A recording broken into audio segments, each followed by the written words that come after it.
Modulda A çıxılsın 2 üstəgəl modulda kök altda B çıx 6 və üstəgəl C üstəgəl 3-ün 4-cü dərəcədən cəm bərabərdir 0 olarsa B bölünsün A vur C ifadəsinin qiymətini tapın.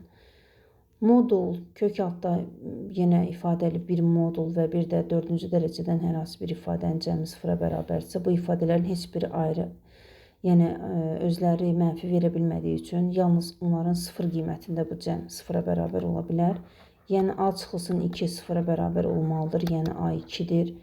Kök altda B çıxılsın 6 0-a bərabər olmalıdır. Deməli, kök altda B 6-ya, yəni B də 36-ya bərabərdir.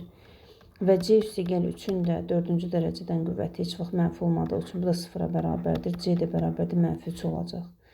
B bölünsün A vur C bərabərdir. 36 bölünsün 2 vur mənfi 3